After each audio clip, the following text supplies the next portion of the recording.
I think that might stay. Cool.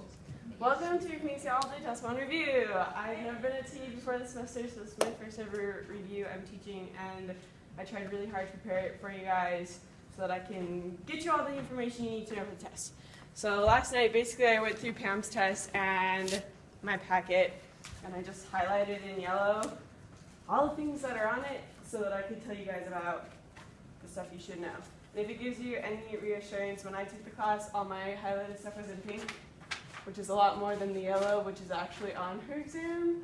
So like less to worry about than what I worried about, which is nice. All right, so the very first thing that is on the test, did she tell you guys kind of the structure of the test yet? Yeah. Right, so you have the matching portion at the beginning. All the matching is going to come from the terms on pages 22 through 24 of your packet. And there's, I think, 20 questions on matching. So all the anatomical terms in section 1 and section 2, like the general terms and the terms describing location or position, study all of those and other definitions. And then for the skeletal terminology review, know the words in section 1 and section 2. So if you want to like mark those or star them and say, these are important, they are. That's about 10 points on your exam because each one is half a point. All right, I'm kind of just going to go in order through the packet. So if you have your packets, that's going to be the best source for studying. Almost all of the test questions will come like directly from your packet. There might be 2 that are from a quiz. But I'll try to go over some of those within the context of the notes so that we know what's going on. So if you start, I hope that my page numbers are mostly the same as yours, although I know she changed the packet. So if I say a page number and you say, no, you're wrong, that's fine. So if we start on page,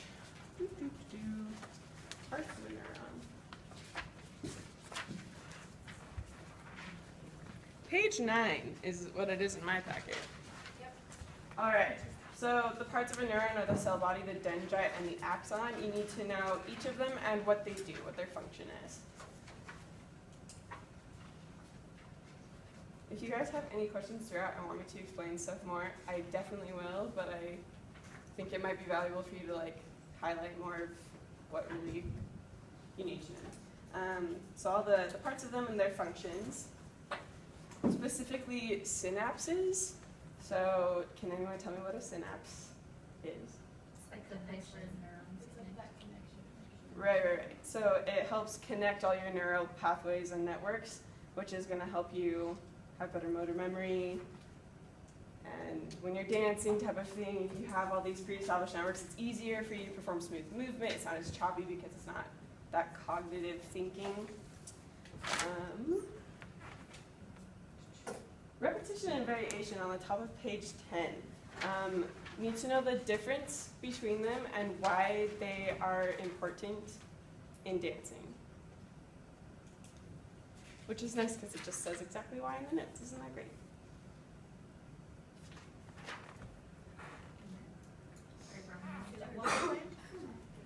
I have it on the top of page 10. It says differences in training methods, repetition, and variation. Who knows which one is more important in your dance training? Yay! You guys are so smart. I'm so excited. You guys are going to do great on this test. The difference between exteroceptive and proprioceptive neurons. Know like which type of stimuli they cover. Obviously exteroceptive, external stimuli. It's easy to remember that one. On the next page, when we start looking into the cerebral cortex, you should know what the motor cortex is and what it does. Functions are a big part of this exam. And down at the bottom of the page, there's a little bit about proprioception. It's not in bold, but you guys did go over it in your lab, so proprioception is an important thing in this unit. So you should know what it is and how it helps your brain, how it relates to, never mind, that's a different thing. Forget what I just said. Remember in your readings when you read about like body mapping, how a certain part of your brain is assigned to different parts of your body? That relates to proprioception too. There's a little part about body maps here in the middle of page 11. The next page on page 12, you should know all the centers of your brain that involve motor performance. If you can't remember some of their functions, I have a couple of mnemonic devices that I wrote in last year. So like these are really dumb guys, but they helped me. So the basal ganglia, which is inhibitory and puts brakes on your movement. I remembered it because I said eating basil inhibits American Red Cross from telling me that my iron is too low, which isn't really true, but like it inhibits them because I ate basal ganglia. I know it's dumb, but it helps me remember. Wait, can you say it again? So eating basil inhibits American Red Cross from telling me that my iron is too low, because it's like a leafy green, you know, whatever. But yeah, just basil, inhibitory. And then the cerebellum, which is excitatory, and it releases the brakes on your movement. You can think, I'm excited to meet Princess Cerebellum. There's my Disney reference for you. Cerebellum, Princess Cerebellum, you're excited. The reticular activating system on page 13, that's a big one. You should know how it's a screening device. It determines what's of threat and what's of value, how it can help us stay awake and learn, remember, and focus. You know, just the basic functions of the RAS. Does anyone know what a scotoma is? It's like a blind spot. Okay, so if you have a blind spot, how does that affect what you're screening with your reticular activating system? If the RAS determines what's of threat and of value, if you have a blind spot, is your RAS going to detect it? Absolutely not, that's right. So that's kind of how they're linked together, and you want to be able to like avoid those blind spots so that your RAS is telling you everything that you need to know. Is she gonna ask us for like examples of a scotoma? Like in bits and stuff? No, but you should know what it is and how it relates to the RAS. Yes. So can you explain that again? So we want to avoid the scotoma instead? That's just how I remember it. That's not like an exam question or anything. Yeah. But yeah, like obviously blind spots aren't good because they keep you from noticing things that you should be noticing about your training. If you don't think that like beveling your foot is important in ballet, you may never decide to do it, and then you'll have bad ballet technique, like that type of thing. Yeah. Is that kind of the same thing we talked about like when you misjudge how far down a chair is and you go to sit in it? Because you're just like blinded. Wait, that is a blind spot? So. When you misjudge how far down a chair is? Or like when she showed examples of pictures and you all read it clearly and then you realize like, oh, the word about was in there twice and like your brain just went right through it. That's a scotoma, when you just screen right over those problems or fill in the information that's missing. And is that always bad? You know, I don't know if it's always bad. Yes? It's actually not always bad. Something we talked about in psychology was that, so like for example, if you're in a room with a bunch of people and they're all talking, you can't focus on every single person that's talking at the same time. So that's something where your RAS is filtering out, it's making a blind spot for like the things that everyone else is saying. And then like for example, like if you hear someone say your name, you're automatically gonna start listening to that because your RAS is like, oh, that's important because they're talking about me. Right. Perfect example. Thank you, Abby. All right, flipping to the next page. You guys remember the equation about I times V equals R? Briefly. So imagination times vividness equals reality. That is an important equation. I would highlight that if I was you. Franklin talks about how the subconscious brain can't differentiate between fantasy and reality. And so when you imagine something really vividly, your mind just says, that's real, and it can't even differentiate between the two, which is why imagery is so powerful. And thinking in mantras actually help you have better performance. So is this like even, maybe this is a dumb question, but even like if you imagine yourself exercising, your body's not gonna start reacting cardiovascularly, right? You know, if the image is powerful enough, I would argue that it could. I know that. In your dreams, how you're like Right. Yeah. I mean, it could increase your heart rate. I don't think it would necessarily help you like lose massive amounts of weight, but it could increase your heart rate and blood flow and everything. She does have some studies in here. I don't. Oh, like on page 16 when she's talking about Lulu Swigard, she talks about how like just all the imagery that they use helped them to increase in sitting and standing height, and their lower back was lengthened, and their shoulder girdles dropped. And so imagery can change the way your body looks and works if it's powerful enough and you do it consistently enough. All right, back to page 14, the principles of dynamic imagery: concentration, feedback, making a plan, implementation, and comparison. Those are all important things to be able to describe those processes and why they're important, especially relating to your dancing. It's page, for me it's starts at the bottom of page 14 and goes through halfway through page 15.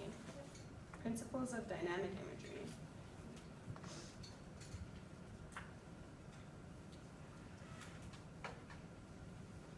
I always just took the first letters of them and wrote out SIFPIC in my notes for concentration, feedback, plan, implementation, and comparison. So if SIFPIC helps you remember stuff, great.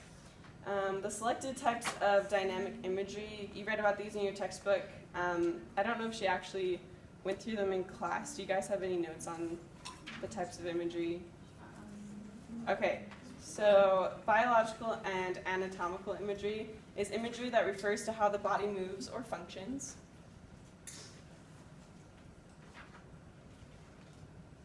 I can say that as many times as you want if you want to write these down. Biological and anatomical imagery is imagery that refers to how the body moves or functions. And then proprioceptive kinesthetic imagery is imagery that awakens kinesthetic and proprioceptive sensations.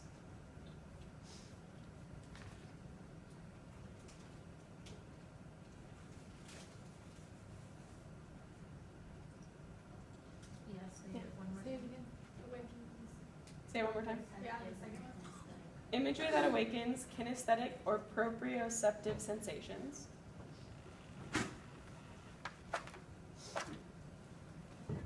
Yes? Can you give an example of biological and anatomical imagery? Like what we did today with the pelvis. Like imagining seeing how like pelvis. Like imagining the bone rhythms and stuff. Or like the lab where she talks about how the femur and the tibia rotate when you have knee flexion, and do you guys I wrote it down. Yeah. Does the tibia move lateral and the femur moves medial, or the other way around?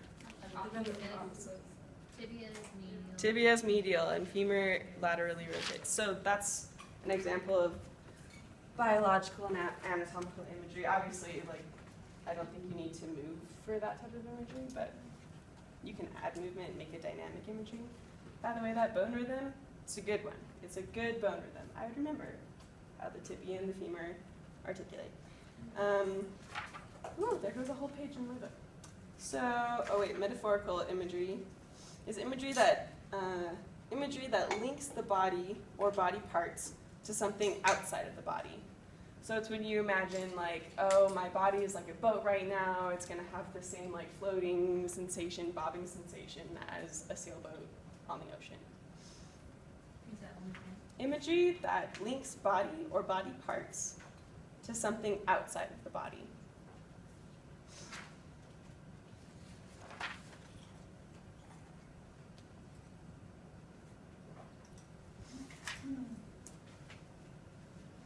All right, we good for the next one? Cool. Self-talk. There's positive and negative. Positive one is preferred, obviously. It helps you be more in context. More content with yourself. That's what I meant to say. Helps you be more content with yourself and your accomplishments. Negative self-talk is obviously a little more common because we all get down on ourselves, and so you should try positive self-talk instead. If you want a really specific definition, it's how we think, view, and interact with ourselves, and the resulting self-talk that goes on in our mind. You don't have to have these exact word-for-word definitions. As long as you can describe basically what self-talk is, you'll be golden. Mental stimulation of movement. This one was in your readings, right? Or was that just mental imagery? No, it's This one was in there too. So basically that's just imagining the movement you'll do with no actual movement being performed.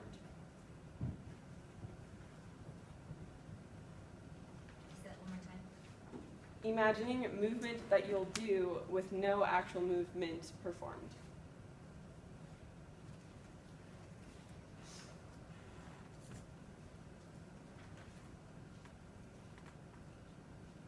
Okay, so the role of proprioception. Why is proprioception important? Can anyone explain it to me? Yeah. Isn't it like, kind of like wake up the body and like what's the connection between like that particular part of the Mhm. brain? Yep, absolutely. That would be a totally acceptable test answer. Like if they're amused, they get lazy and they go to sleep if they're not stimulated. And waking them up helps you know where your whole body is and to fully integrate your body for efficient movement. Alrighty.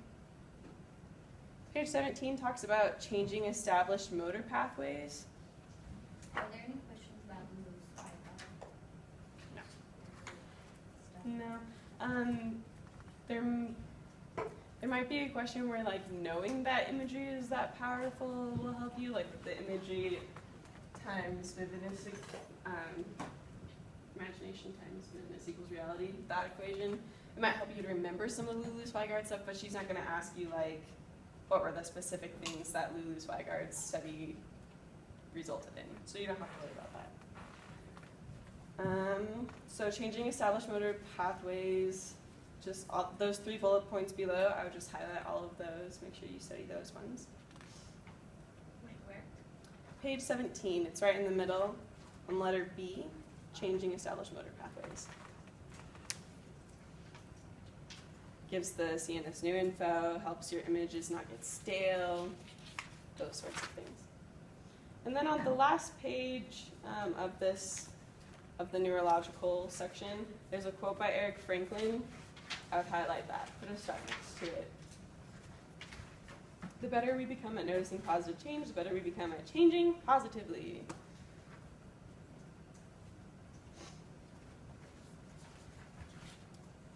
Alrighty. And then top of page 19 with the structural foundations of movement section, Wolff's Law is important. I'd put a star next to that. Know what it is and how it can help change the body.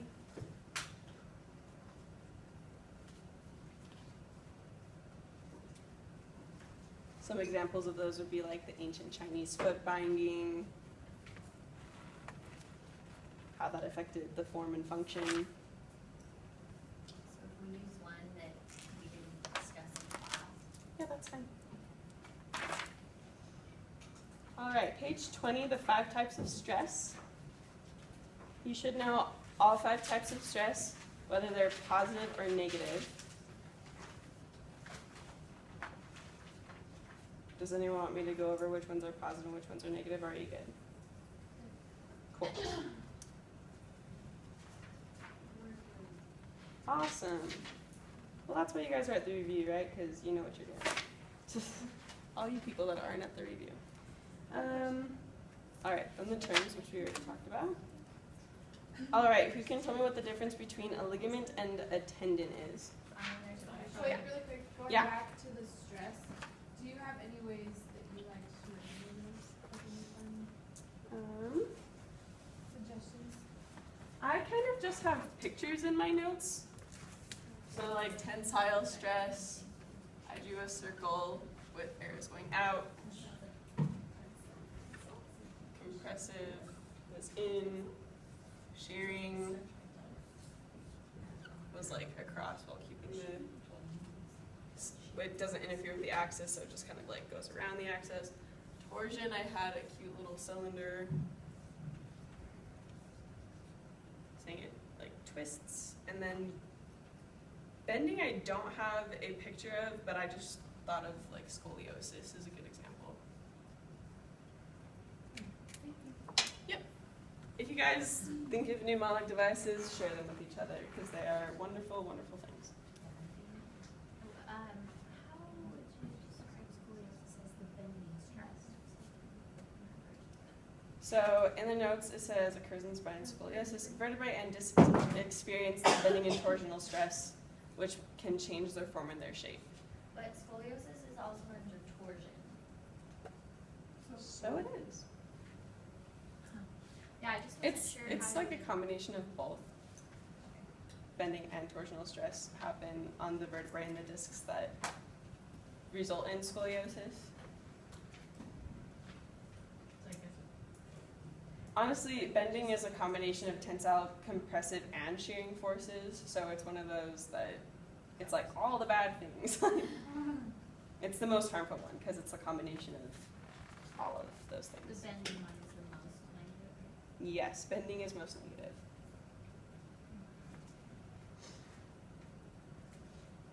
All right. Any other questions on types of stress? Okay. All right, back to ligaments and tendons. Those are on page 25. What's the difference between those two? The ligament is bone to bone and tendon is muscle to bone. Right, if you have trouble remembering that, I always said ligament, like mint candies. Mints are hard, and so they connect bone to bone because bones are hard. And then tendons, the last part of tendons is dons, and like, I don't know, there's like a mascot that's a don, and I just think dons are really strong, and so are muscles. So tendons connect muscles to bone.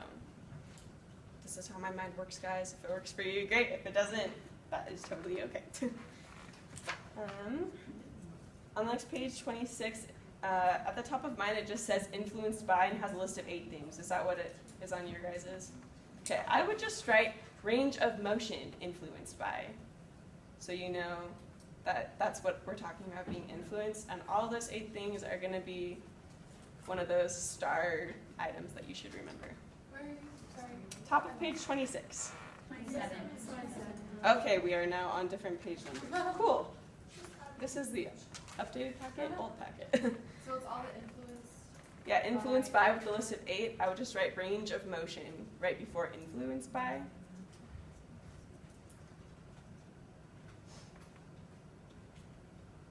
You're not going to have to memorize all 8 of those to get full credit on the exam. It's going to ask for like a small handful of them. So 3 and 4 is what you should know. Okay, down in, I'm not going to be able to do page numbers anymore. So letter D that says tests for mobility. Do you guys remember when you all stood up and had to like see how ligamentously Like your lax you were? I'd remember the tests for ligamentous laxity. So highlight all of those.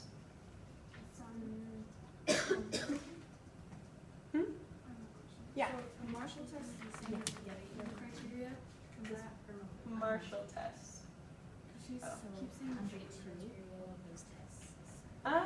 Yeah, the Baton criteria isn't in your notes, but you don't have to like describe what the Baton criteria is, so you're fine. I think it probably is with Marshall.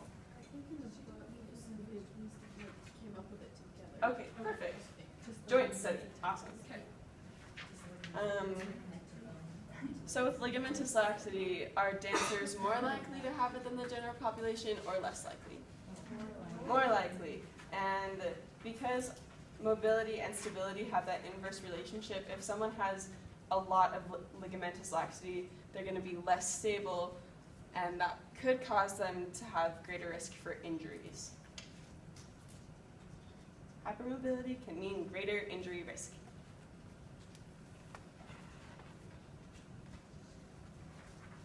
I know we just talked about it, but in letter E, that inverse relationship, that is a good thing to remember. It's page 28, yeah. If I'm not saying page numbers and someone's lost, someone else shout it out with your nice correlated packet. It'll be great. All right, section 4 that says bone rhythms. I would be able to define what bone rhythms are, possibly be able to give an example of them. The one that I really like is honestly the knee flexion one with the tibia and the femur rotating. That is a really good example of a bone rhythm. Can you give us the actual definition of the bone rhythm? Yeah, so the way I think of it, it's the way bones move in relationship to each other for efficient movement.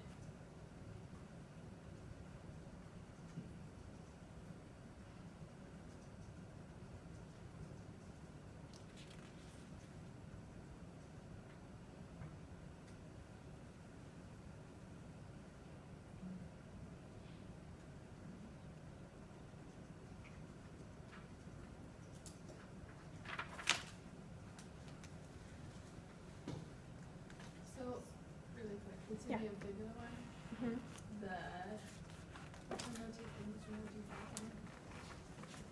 that I wrote it down somewhere, I swear. Tibia is medial and femur laterally rotates. So those. Yeah. So like in the testing center, I would literally put my fists on top of each other and like go like this to remember how to do it. If you have your right hand on the bottom and that represents your tibia and it goes medially, and then on the other leg you switch your right hand to the top, it's going to go the same direction. The right hand is always going to twist to the right. But on the left side, like your left hand's on bottom, and on the right side, your right hand's on bottom. Does that make any sense? Yeah. Okay, that's how I just remembered the motion of them in the testing center. I would literally just sit there and move my fists. It was great. So in the flexion, the tibia rotates medially and the femur rotates laterally, and then extension is the opposite. It reverses. Yes. Yes. So if it helps, just remember one of them and then know it's the opposite in the opposite motion.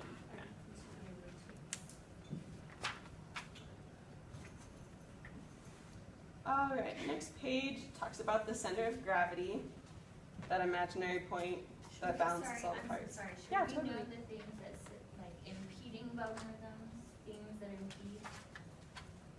I did not highlight it when I was going over the test, so. If it helps you remember other things in context, awesome. The more you know, the easier it's going to be to like remember information and spit it out on those lovely paragraph questions that she has for you guys. But there's not going to be a question that specifically asks about those things. Any other questions? Cool. The center of gravity and the line of gravity are both important things to know. Just be able to describe what they are. And then along with lines of gravity, the functional 5 points of assessment for lateral line of gravity and also the points of assessment for anterior line of gravity are very important things for the test. She will have you list all of them, so just highlight all those functional 5. She also wants you to be specific, so instead of saying, like for example with the anterior line of gravity, you can't just say metatarsal. You'd have to say, like, it bisects the foot at the second metatarsal. So she wants it to be very specific. And you can't just say patella, you have to say like center of patella or bisects patella, because obviously the patella is a fairly large bone and the line needs to be right in the center of it. So if you say bisects, that works. Yeah, bisects or center of, either one's fine. Yeah.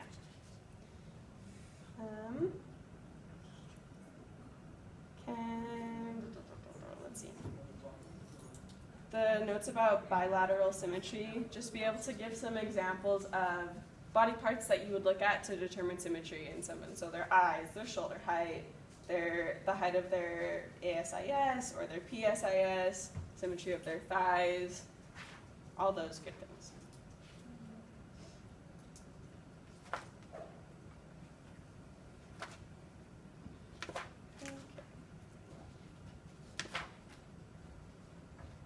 So now we're moving on to some of the deviations of the metatarsals and toes. It's on page 32 for me, so it might be 33 for you guys. It's 32. Okay. Cool. So the hallux valgus, you should know what it is and the possible causes of a hallux valgus. So since the hallux valgus is a lateral displacement of the great toe, I just circled the L's in hallux and the L on lateral so that I could make sure I remembered which way the toes are going.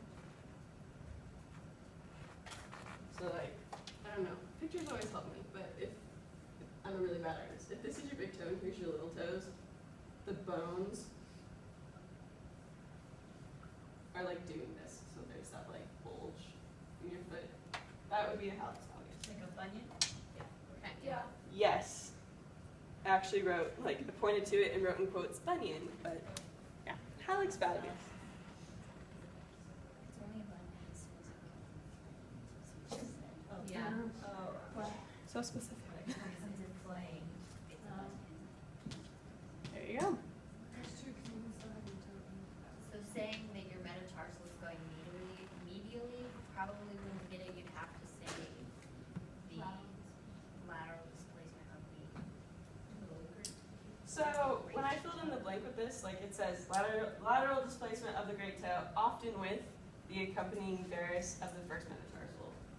So like if this is the first metatarsal and that's like the toe itself. It's good to know that it could have an accompanying varus, but I don't think she makes you answer in that specific of detail. Question. Yeah. So, in my notes from class, I have accompanying varus of the fifth fifth. metatarsal. That's what I have too. That should be Typo. with, I think she had us change it though, didn't she? Didn't it say first and she said that's wrong, it needs to be fifth? yeah, Oh, Taylor's yeah. bunion is with a valgus of the fifth metatarsal. First. Oh, okay. But hallux valgus, we're talking about the big toe. So first she did. Wait, so what's the right answer? So they think she had us change it to fifth metatarsal. Yeah, I think she had us change it from first to fifth. That's what I remember, but I could be wrong. I don't remember. For hallux valgus, yeah. Let me check for you guys really quick. I mean, if it's not a huge deal, we don't have to get over it. I know. This class just like contradicts itself. Yeah. What? They were in these classes. You know what we should do? We should All right. I'm fairly sure it's with the first metatarsal, but as long as you know lateral displacement of the great toe or big toe, that is sufficient information. First sounds right. I don't know why.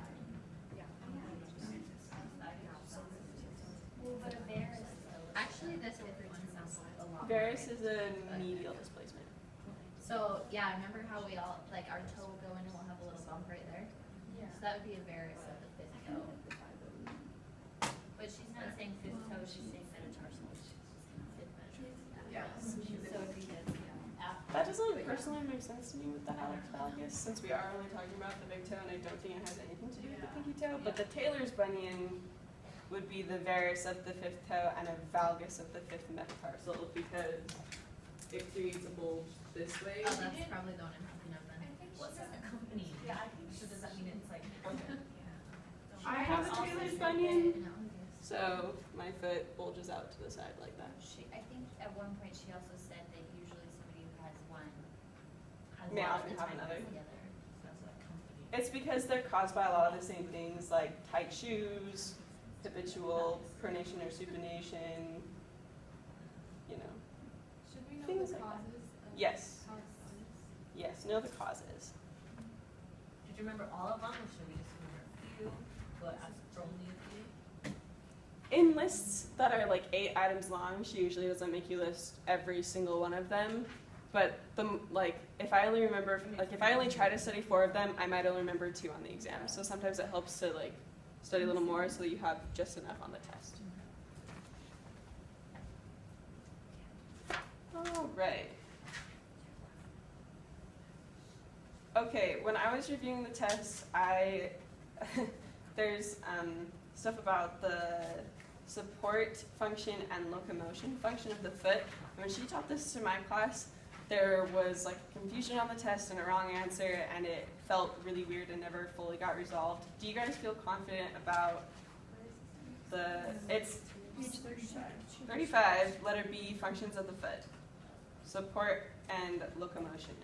She changed it to foundation instead of promotion. Perfect. There should be a quiz question on this. I would go and review that. You guys just said she changed it to foundation, right? Yeah. So the locomotion function can also be called the foundation function. Well, I have, you guys have this in your notes, Oh, it's really? like locomotion happens in both. So I need to know. Yeah, that's why she changed it to foundation to be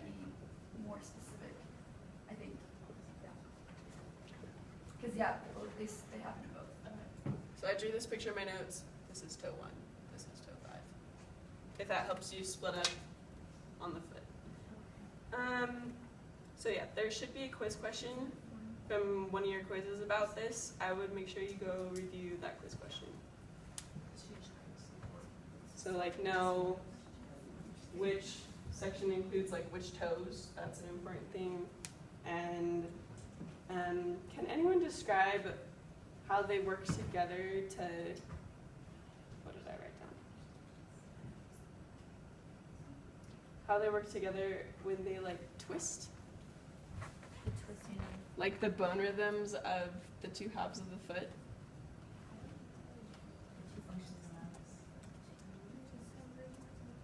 Yeah. Yeah, the inversion.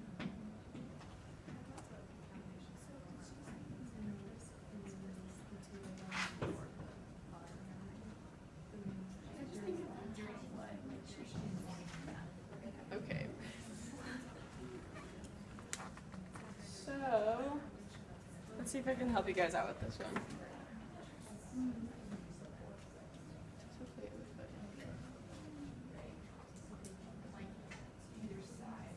I would just write down with foundation mode, write unfolds or untwists.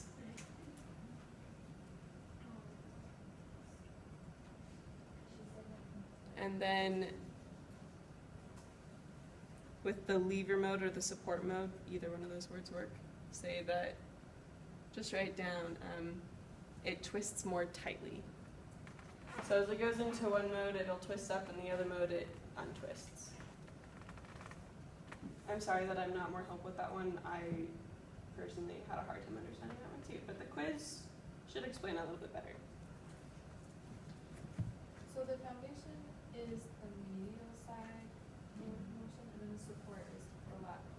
Yes. That. Mm-hmm. So when she says like twist and untwist, is that just like when she's more of your weight's on that one side? Or is it like as you would push off? Yeah, the weight automatically goes push off. you kind of like supinate a little bit and you like wind up. Supination and pronation are part of it, yeah. It's just that. So like this is facing this way,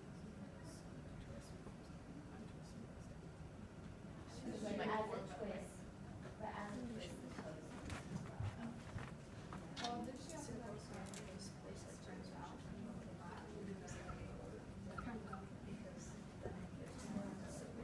This marker is. We definitely talk about twisting. Sorry, what did you just write under there? I know, this marker sucks. I'll get the orange one back. Pronation, supination. Hey, do you just have the expo marker in your back? Yeah. What? Okay. Just can't forget to take it. So, Bronwyn, so you Yes. mean when the foot moves towards the supination side? That's what it is. And then when the foot moves to the left towards the pronation, that's how that graph works? Yeah, so the medial side, it's easier to pronate, Coming in, you're pronating. and it's easier to supinate on the outside. I don't know how you pronate on the outside of the foot. Well, we talked about it, like when we were pleating, it's easier to roll in. Mm-hmm. Where if we try and stay on the outside of the foot, it makes it harder to pleat. Right.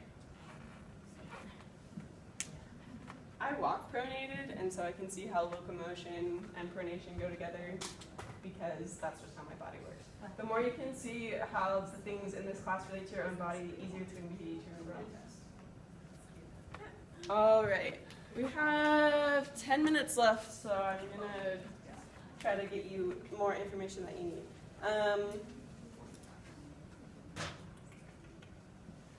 You should know the types of arches. So like what the difference is between a transverse arch and a longitudinal arch, how to assess those arches. So like for example, the flat metatarsal arch, you see like that lateral bulge in the forefoot. That's a sign of a flat arch. Those are the types of things you should know. Or with longitudinal arches, which is the arch that goes across the length of your foot rather than the dome of the metatarsals. How they're assessed with the feast line, what a feast line is.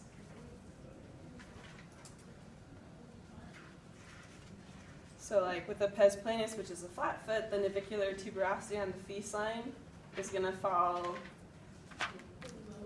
below. And with a pes cavus, which is a high arch, the navicular tuberosity is going to be on or above. Perfect.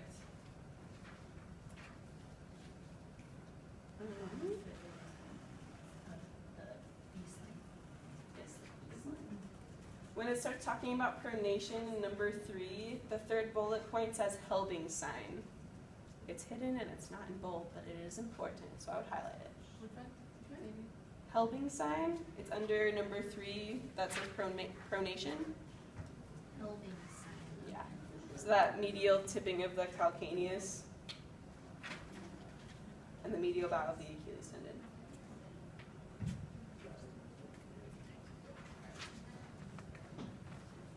I don't know if this is going to help you guys, but in my notes I have this picture of someone's like really creepy curvy legs. If you draw a line in between them, it's an H for helping sign. Guys, I'm telling you, really dumb things helping on tests. So that's, those curves are their Achilles tendons, right? Yeah. Because they curve. Yeah, in the middle. the medial bow of the Achilles. Okay.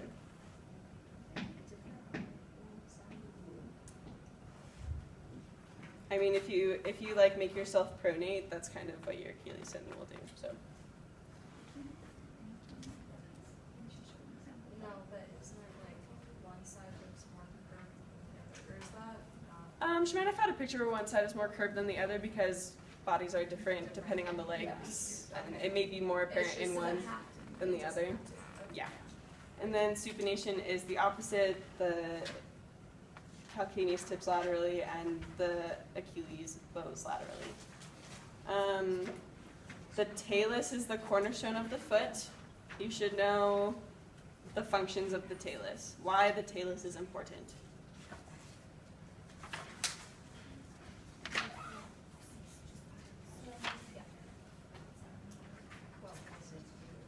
All right, I'm now up to page 42 in the cruciate summary.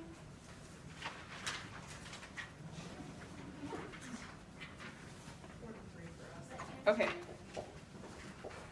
So the cruciates are the ACL and the PCL, and you should know when they're taut and when they slacken.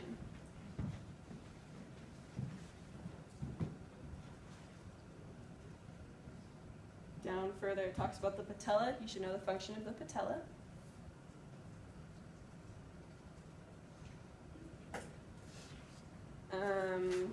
I know she talked lots about deep knee work and probably scared all of you guys to ever do a grand plie ever again in your lives.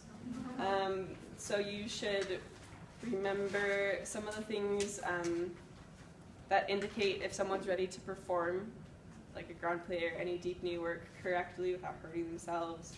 And when it says, when in class would deep knee work be appropriate? Obviously once you're warmed up, right? Because beginning of class, all those muscles aren't ready to support your knees, and it could be really hard on your knees with all that pressure. All the skeletal deviations of the, sorry, was there a question? Yeah, so of the deep knee work, know the indicators that somebody's ready to, and then maybe some of them. Yeah. Like consistent pelvic alignment, consistent core engagement, core support, ability to maintain all the above through a demi-plie into the grand plie experience. Like any of those things are great test answers. So there's nothing like 7 times your body weight is what you're putting in. No. The skeletal deviations of the knee, like genu valgus, genu varus, and genu recurvatum, you should know what each of them are, be able to describe them, and how to differentiate between them. So she probably talked about in class how the genu varus and the genu recurvatum can be thought to be the same, but you have to know which one is the true varus and which is the true recurvatum. So I have genu varus when my ankles touch my knees, the medial condyle of my femur, tibia. My knees can't touch, but I don't have genu recurvatum. So you need to make sure like their pelvis is aligned.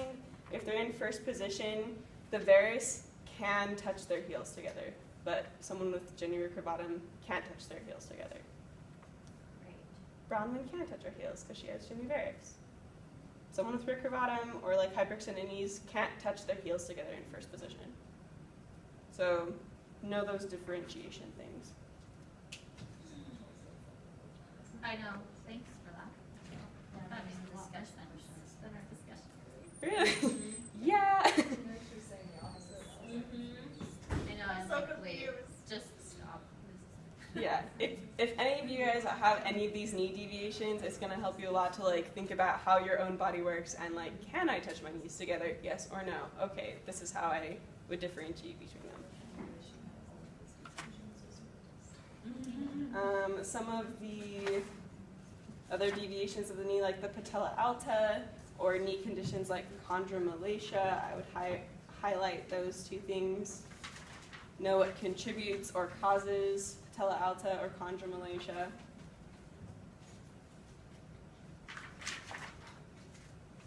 So with chondromalacia, do you feel pain if you have it? No, until it's like severe. Not until it's really deep. You don't Does have to. anyone know why? Well, because your cartilage doesn't have any nerve endings in it. Correct. Cartilage has no nerve endings in it, so you won't experience pain until So the it's bones are bone-on-bone touching. contact. Yeah. All right. That's all, guys.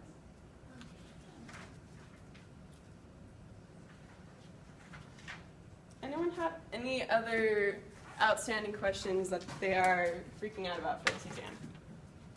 Can you say the difference between the genivarix and the genivarix one more time? Yeah, so I have genivarix, and so when my ankles are touching in parallel, my knees don't touch. If you're trying to differentiate between varix and recurvatum in first position, someone with varix can touch their heels together. Someone with recurvatum will be like this, and they won't be able to bring their heels together when their knees are touching. And so that's because somebody with varus, their knees aren't hitting each other when they're Someone with the recurvatum would have like hyperextension, so like their knees come out so far, their knees touch. So like Can't bring if their you're heels assessing the recurvatum and lateral line of gravity, their legs are gonna like sway back. And when you look at someone with recurvatum in parallel, I was You- going to show you. yeah, So like my heels are killing, but I can hyperextend so it looks like I have varix, but I don't actually. yeah, if she misaligns her pelvis, her knees are gonna come apart. Yeah. So one of the tests is to make sure their pelvis is aligned in parallel, or to see if their heels touch in first. That's how you differentiate between the two. Did that help? Okay, cool. It's time to let you go. So if you have any questions, you can come talk to me. But thank you for coming. Good luck on the test, you guys. Just, I hope it works out really well. Don't stress. I mean, like, some screams are okay, but not too many.